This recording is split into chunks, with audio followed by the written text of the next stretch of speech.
Selamat sore para penonton, Bapak Ibu sekalian. Selamat datang di Manufacturing Digital Hub di Manufacturing Indonesia di G-Expo Kemayoran. Kali ini kita kedatangan narasumber dari PT Global Millenia Technology, betul Pak ya? Dengan Bapak Budi Bambang. Saat ini beliau akan memberikan paparan untuk judulnya Machine Vision, betul? Machine Vision. Betul, nah, ini saya ingin tanya sebentar, Pak. Silakan, Pak. Pak Budi Bambang ini di PT Global sebagai apa, Pak? Saya sebagai R&D-nya, Pak. R&D-nya. Oke. Untuk waktu mempersingkat waktu, saya langsung mempersilahkan Pak Budi untuk presentasi. Silakan, Pak. Baik, terima kasih, Pak. Baik, Bapak para netizen ini, Pak ya. Netizen. Baik, nanti. para netizen, kami akan mulai dengan mesin vision. Apa yang kami lakukan di dalam mesin vision ini? Tentu di dalam mesin vision ini Pak, ada banyak tipe dan begitu banyak model begitu Bapak. Salah satunya adalah yang disebut smart machine vision, di mana itu sebuah perangkat yang udah jadi, factory tinggal menggunakannya saja. Nah, posisi kami adalah berseberangan dengan itu, tetapi kami malah merupakan sebuah sistem integrator yang membuat sistem itu terjadi. Nah, nanti akan kami jelaskan beda antara smart yang disebut smart machine vision dengan machine vision yang kami buat itu sendiri. Kami melakukan beberapa step, yaitu yang pertama kami melakukan perhitungan untuk hasil produksi. Kemudian kami juga defect. Contoh counting untuk perhitungan hasil produksi, kemudian pengukuran hasil produksi, inspeksi hasil produksi dan identifikasi produksi. Nah, sebagai suatu contoh yang saya ambil dari Google, yang ini yang sering kami kerjakan yaitu untuk produk susu. Nah, produk susu ini kalau Bapak Ibu lihat ada yang untuk umur 4 tahun dan ada umur 10 tahun atau lebih begitu ya. Nah, di percetakan dibutuhkan sebuah kecepatan untuk membaca barcode itu agar kotak daripada susu yang umur balita dan susu yang dewasa yang gambarnya hampir sama, hanya berbeda barcode, tidak tertukar. Karena kalau tertukar maka akan menyebabkan bahaya. Pernah kejadian di obat, hampir sama tapi beda obat sebenarnya, gambarnya hampir sama, dan itu akan bahaya. Karena itu diperlukan sebuah mesin vision yang dapat mendeteksi pada percetakan tersebut. Nah, percetakan tersebut kecepatannya sangat-sangat cepat. Dia dibutuhkan 60 frame per second, 60 gambar dalam 1 detik, Pak. Nah, tentunya dalam hal ini kalau digunakan yang setahu saya yang smart kamera demikian, itu frame per secondnya tidak terlalu tinggi. Karena dia punya banyak function, ya bisa untuk ini, bisa untuk ini, bisa untuk ini. Sehingga karena dia punya banyak function, speednya tidak bisa cepat. Atau mungkin yang biasa menggunakan smart function mengetahui hal itu. Nah, kami menggunakan mesin vision kamera saja, lalu logiknya kami membuat sendiri, sehingga kami bisa sampai 60 frame per second. Karena mesin cetak itu sangat cepat sekali, tidak mungkin hanya 10 frame per second atau 10 gambar per detik, dia 60 gambar per detik. Sehingga boleh dikatakan kami sudah pasang di beberapa mesin percetakan dan mumpuni untuk kecepatan di mesin cetak tersebut. Oke, sorry, saya lanjutkan lagi. Nah, kemudian bagaimana untuk counting obat? Sekali lagi kami tidak menggunakan smart kamera karena ketika kami menggunakan suatu embedded kamera mesin vision yang udah jadi, kami tidak bisa melakukan apapun di sana karena udah jadi. Kalau misalnya ada error atau ada apapun, kami tidak bisa melakukan apapun. Tetapi kalau kami menggunakan sekedar kamera vision, kami bisa melakukan adjustment di dalam algoritma kami. Nah, ini yang kita lakukan untuk menghitung asbes. Sekali lagi kami juga tidak menggunakan sebuah embedded daripada kamera vision, tapi kami menggunakan logika sendiri karena di sini pun banyak tantangannya karena ada yang tertutup, ada yang di sana terlihat terbuka, ada pecah dan lain sebagainya, sehingga diperlukan algoritma sendiri. Contoh di sana Pak, kalau Bapak lihat di bawah ada tumpukan merah Pak. Tumpukan merah itu bisa 2, bisa 3, bisa 4. Nah, kalau kita katakanlah menggunakan smart vision atau embedded yang bisa membaca itu, kan itu terhitung Pak. Berapapun itu tumpukan, terhitung. Nah, tapi kami bisa menghitung bahwa, oh itu ada warna merah. Kalau warna merah, kami tidak boleh hitung. Nah, itu kami embed di dalam algoritma kami. Nah, begitu juga yang di atas. Kalau sudah ada warna merah, itu adalah batas akhir kami untuk menghitung. Nah, itu perbedaan kami dengan yang pada umumnya. Nah, ini ini adalah tumpukan, kita katakan lagi tumpukan, bisa tumpukan asbes atau triplek Pak, menghitung triplek begitu. Nah, mungkin pertanyaannya adalah, loh triplek itu kan standar sekian atau sekian begitu? Enggak, karena ada ketebalannya, ada yang produksi yang ada agak tebal atau demikian. Ini hasil counting kami sendiri. Nah, ini juga gasket. Ada sebuah tumpukan yang harus kami hitung. Sehingga ini menggunakan juga algoritma kami, karena ada yang menonjol, ada yang masuk, sehingga akan mempersulit perhitungan kalau ini dilakukan untuk melihat kemiringan daripada label di dalam sebuah botol. Nah, seperti ini kami diminta untuk mengecek apakah AAA itu sudah berada pada posisi yang benar, X dan Y yang benar. Ini hasil miring atau tidaknya di dalam botol tersebut. Nah, sekali lagi yang saya katakan tadi, yaitu high speed barcode readernya itu kami implementasikan banyak di percetakan yang speednya 60 frame per detik. Ini yang kita lakukan. Saya kira itu perkenalan singkat dari kami. Saya memohon masukan banyak dari Bapak agar apa yang ada di benak saya dapat tertuang di sini gitu Bapak. Nah, kalau tadi saya lihat ada apa ya namanya, kayak baca barcode juga. Nah, tadi sempat kemarin saya main di booth Bapak, kan ada yang lampu flicker itu Pak ya. Nah, itu boleh diceritakan Pak, itu fungsinya apa Pak? Waktu kan ada mungkin di dunia percetakan kan ada mungkin label ya, label percetakan label kan kenceng banget tuh. Nah, biasanya kan ada lampu flasher atau apa. Nah, itu dengan machine vision ini fungsinya dia sebagai apa dia di sana Pak? Boleh dijelaskan ini? Aduh, sebuah pertanyaan yang bagus ini.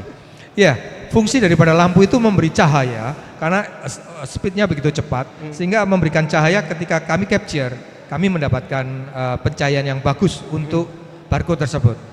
Oke. Jadi pencahayaan itu pun macam-macam sekali. Macam-macam sekali, bisa seperti itu. Kalau untuk asbes bentuknya akan lain lagi. Bentuknya akan lagi. Untuk kaleng juga bentuknya akan lain lagi. Nah, kalau yang lampunya itu bisa nggak saya ganti, misalkan itu lampu flasher dengan warna putih, bisa nggak saya dengan warna lain? Apakah itu akan nanti berpengaruh juga dengan hasil di mesin vision ini? Wah, Bapak semakin smart ini Bapak.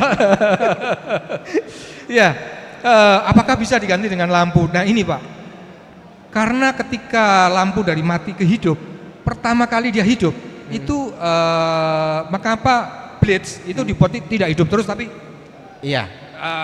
kejutan. Kejutan. Justru kejutannya itu Pak, sinarnya semakin terang, makanya itu dia menggunakan momen itu dibandingkan momen dia hidup terus. Maka itu ketika Bapak foto kan blitz, jebret begitu. Kenapa? Karena memberi efek kejutan, momen yang besar. Karena kalau sudah rata cahayanya berkurang dibanding ketika awal dia terjadi lonjakan tersebut Bapak.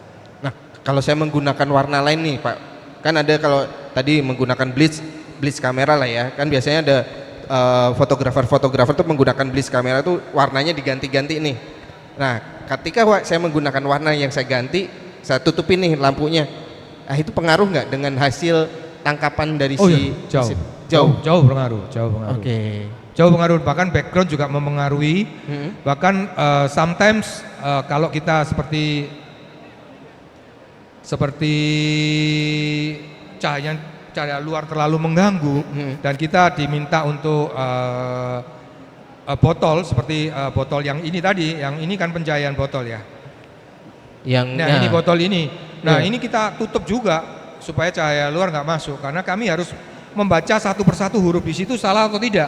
Oke. Oh, ini harus dibaca semua Oh ini. iya, nggak boleh ada huruf yang tercacat begitu. Nah, untuk itu kita butuh, dia tidak memantulkan cahaya begitu. Belakangnya juga harus ditutup, kalau enggak kita nggak bisa membaca tulisan tersebut dengan baik. Nah, kalau yang tadi ada berlaku nggak ya Pak? Kalau tadi kan barcode ya. Nah, sekarang kan banyak banget yang menggunakan QR code. Yes. Nah, itu akan teknik yang sama akan berlaku juga dengan barcode itu atau enggak? Ya. Pastinya akan sama. Pastinya. Baik, begini Bapak. QR code dan barcode.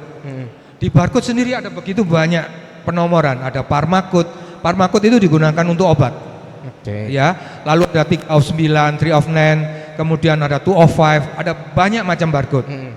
Dan itu akan menentukan speed, Pak. Nah, pada percetakan kita pasang Parmacode, Pak.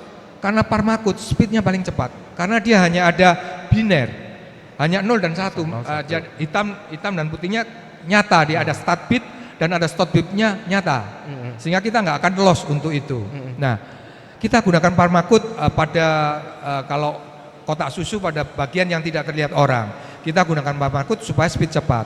Tapi kalau Bapak bertanya, kalau QR code gimana? Lebih lambat, Pak. Lebih lambat? Lebih lambat. Karena informasi jauh lebih banyak. Belum lagi kalau Bapak tambah informasi yang banyak di situ, pembacaan kami lebih lama. Kameranya nggak lama, otaknya yang lama mikirnya, Pak.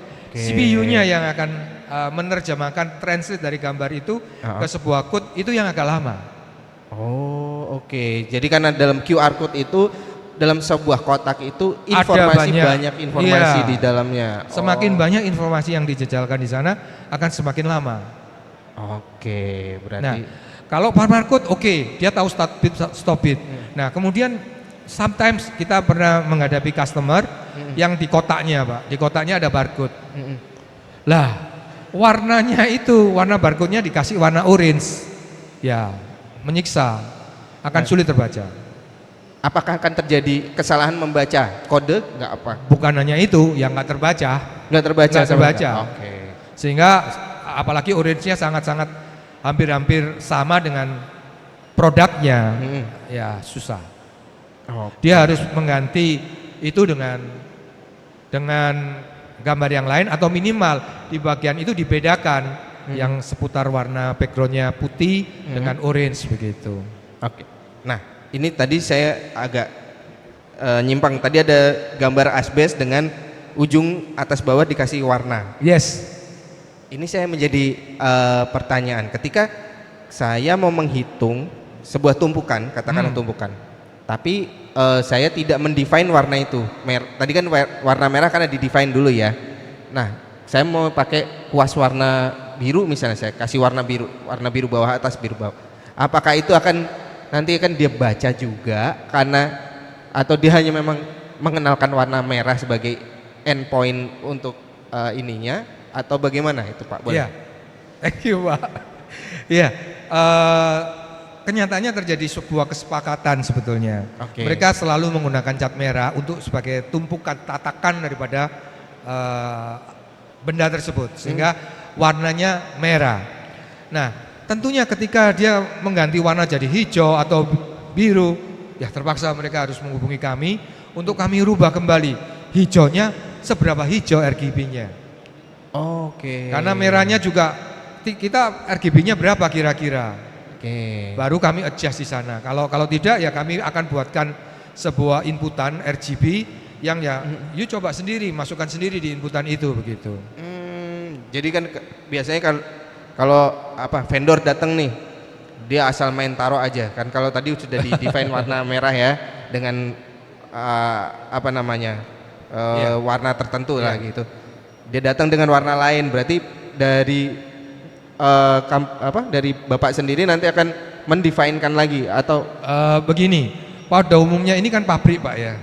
Pabrik itu setelah produksi, barangnya produksi, kan ditumpukkan ke tatakan yang berwarna merah. Iya. Jadi aslinya memang dia sendiri yang menyediakan itu. Oh, Jadi agak tidak mungkin dia merubah warna, bukan setelah dijual. Oh, bukan setelah dijual, tetapi di factory-nya. Karena dia tatakannya memang merah, sehingga dia kirim ke orang juga dengan tatakan itu begitu. Oke, paham. Nah, tadi juga ada kayak terjadi kayak ditumpukan asbes tadi ada pecah misalnya. Kalau pecah itu dia langsung si kamera itu dia akan mendefine itu apakah karena setelah kita memberikan info beberapa sampel bahwa itu pecah itu bisa dimasukkan atau bagaimana itu Pak? Ya. Kalau itu kan termasuk algoritma dari program. Ketika dia sampai di atas dan kelihatan itu ada rongga, maka dia berhenti menghitung. Dia berhenti menghitung dan katakanlah bahwa mereka kan tahu bahwa satu tumpukan ini jumlahnya katakan 100 atau 150. Dia akan berhenti menghitung di 148. Loh, kenapa ini? Baru dia lakukan manual. Kenapa ini begini? Kenapa mesin visionnya menghitungnya cuma 149? Begitu. Tentunya kalau semakin setiap kali kami salah menghitung, ya akan ditolak sama mereka. Alat ini kenapa? Kan tidak benar. Begitu. Nah, kalau umur dari pemakaiannya sendiri Pak, dari mulai pemasangan sampai proses dia berjalan itu berapa waktu sih Pak? Berapa lama bertahan alat ini untuk apa namanya? Dia terpeka lah terhadap cara menghitungnya. Pasti kan ada harus ada maintenance. Kalau mobil kan ada maintenance ganti oli segala per kilometer gitu. Nah, itu untuk di mesin ini apa ada semacam itu juga Pak? Ya, kami memasangnya yang sering kami lakukan di mesin percetakan gitu ya. Pada umumnya hanya membersihkan di lensanya yang penting. Di lensanya. Dan biasanya mereka udah tahu sendiri cara peletakan daripada, biasanya pasti bergeser ya. Cara pemasangannya mereka tahu sendiri cara pemasangannya, hanya itu aja. Oh, hanya itu untuk aja. Ketahanan waktunya berapa tahun itu? Nggak ada. Oke. Kita garansi 1 tahun. Garansi 1 tahun. Nah, ini kan nanti akan naik di sosial media nih Pak, di YouTube. Nah, dari end user sendiri ketika ingin menghubungi Bapak ini, mungkin boleh di-share informasi, harus kontak kemana, WhatsApp kemana, email kemana, boleh ke netizen lah Pak, netizen kita. Iya, kami dapat dihubungi di mesinvision.id. Di sana ada email kami atau di TV di Global Millennia ya mungkin lebih mudahnya di mesinvision.id. Di sana ada mesinvision.id di sana mesinvision.id ya. Oke. Mesinvision.id mungkin gampang. Nanti juga untuk nomor handphone juga ada di sana semuanya. Di sana semua. Oke. Nah, sebelum closing ini Pak. Tanggapan, kesan dan pesan apa sih ketika Bapak mengikuti event ini, acara hari ini di Manufacture Indonesia ini untuk manufacturing ini apa untuk kedepannya Pak? Dari segi mesin vision ini tentunya. Sebelumnya saya juga cukup kaget melihat perkembangan daripada automation tentunya. Belum ke mesin vision Pak, ke automation, di mana banyak perusahaan besar yang sudah join di sini. Dan itu sudah sepertinya kita nggak perlu keluar negeri Pak, karena semua udah ada. Nah, di dalam saya bekerja di mesin vision, kami tentu membutuhkan partner-partner di automation. Ya, di sini sudah tersedia semua. Jadi Bapak nggak keluar negeri? Semua, nggak perlu keluar negeri. Banyak function-function spare part yang kita butuhkan, yang ada di sini. Ya, kalau saya boleh menyebut, saya akan sebut namanya begitu. Banyak di sini yang sudah ada. Kita nggak perlu lagi keluar negeri.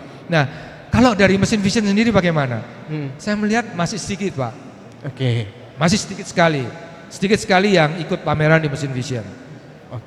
Berarti tanggapan kedepannya nih, apakah mereka dari mesin vision ini kan semakin berkembang lagi, atau nanti kedepannya bagaimana, mungkin ada tambahan dari Pak? Bagi kami akan lebih baik kalau semakin banyak pemain-pemain mesin vision yang terutama di kamera-kamera ya. Saya melihat kamera-kamera mesin vision sedikit sekali yang ada. Yang mungkin yang sebelum saya itu ada satu, tapi yang dari Eropa, dari Jerman, yang dari luar masih sedikit sekali. Masih sedikit sekali. Ada satu ya saya lihat, tapi ya sedikit sekali. Belum begitu banyak. Tapi kalau automation, wow. Oke. Baiklah. Udah begitu baik. Terima kasih untuk Pak Budi Bambang untuk informasi sharing pada siang hari ini. Oke, para netizen, para pengguna, para pengunjung sekalian, terima kasih. Kita akan nantikan siapa narasumber pada acara berikutnya pada podcast di podcast 180 Degrees di Manufacturing Indonesia ini untuk sesi berikutnya. Terima kasih, selamat siang.